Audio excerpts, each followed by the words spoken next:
টঙ্গীর ইজতেমা মাঠে সংঘর্ষ ও নিহত হওয়ার ঘটনায় মাওলানা সাদ কান্দুলভির অনুসারী একজনকে গ্রেপ্তার করেছে পুলিশ। বৃহস্পতিবার দিবাগত রাত ১টার দিকে ঢাকার খিলক্ষেতের একটি বাসা থেকে তাকে গ্রেপ্তার করা হয়। গ্রেপ্তার মোয়াজ বিন নূরের বাসা উত্তরার ৭ নম্বর সেক্টরে। ঢাকার খিলক্ষেত এলাকায় তার মায়ের বাসা রয়েছে। তিনি ইজতেমা মাঠে সংঘর্ষ ও নিহত হওয়ার ঘটনায় দায়ের করা মামলায় ৫ নম্বর আসামি। এই বিষয়ে গাজীপুর মহানগর পুলিশের উপকমিশনার টঙ্গী জোন এন.এম. নাসিরউদ্দিন বলেন, গতকাল রাতে মামলা দায়েরের পরপরই আমরা অভিযানে নামি। রাত ১টার দিকে মোয়াজ বিন নূরকে ঢাকার খিলক্ষেতের একটি বাসা থেকে গ্রেপ্তার করা হয়েছে। অন্য আসামিদের ধরতে আমাদের অভিযান অব্যাহত রয়েছে। এর আগে গতকাল রাত ১০টার দিকে সাদ অনুসারী ২৯ জনের নাম উল্লেখ সহ অজ্ঞাত পরিচয় কয়েকশো জনকে আসামি করে টঙ্গী পশ্চিম থানায় মামলা করেন মাওলানা জুবায়ের অনুসারী এস.এম. আলম নামের এক ব্যক্তি।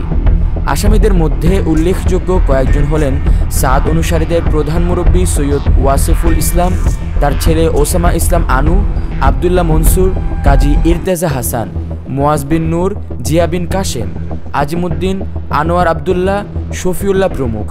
আসামিরা সবাই সাদ অনুসারীদের বিভিন্ন গুরুত্বপূর্ণ দায়িত্বে রয়েছেন। মামলার এজাহারে বলা হয়েছে, আগামী ৩১শে জানুয়ারি থেকে শুরু হবে ৩ দিনের মূল ইজতেমা। এই উপলক্ষে মাঠ প্রস্তুতির অংশ হিসেবে ইজতেমা মাঠে অবস্থান করছিলেন তাবলিগের শুরায়ে নেজাম বা মাওলানা জুবায়ের অনুসারীরা। এর মধ্যে আসামিরা বর্তমান সরকারকে বিব্রত করার উদ্দেশ্যে অনুমতি ব্যতীত ২০ থেকে ২৪ ডিসেম্বর পর্যন্ত ইজতেমা মাঠে ৫ দিনের জোর করতে চান। এ নিয়ে তারা সামাজিক যোগাযোগ মাধ্যমে বিভিন্ন উস্কানি ছড়াচ্ছিলেন। মামলার প্রধান আসামি সৈয়দ ওয়াসিফুল ইসলাম তার স্বাক্ষরিত চিঠির মাধ্যমে সারা দেশের সাদ অনুসারীদের ২০ থেকে ২৪ ডিসেম্বর টঙ্গী বিশ্ব ইজতেমা মাঠেই জোর পালনের ঘোষণা দেন। এ উপলক্ষে হাজারো সাদ অনুসারী মুসল্লি গত মঙ্গলবার সন্ধ্যার পর ইজতেমা মাঠের চারপাশে জড়ো হন। ওয়াসিফুল ইসলামের হুকুমে সেদিন মঙ্গলবার দিবাগত রাত ৩:৩০টার দিকে হাজারো সাদ অনুসারী অস্ত্রশস্ত্র নিয়ে ইজতেমা মাঠে ঘুমন্ত সাধারণ মুসল্লিদের উপর আতর্কিত হামলা চালান। এ সময় ৩ জন নিহত হন।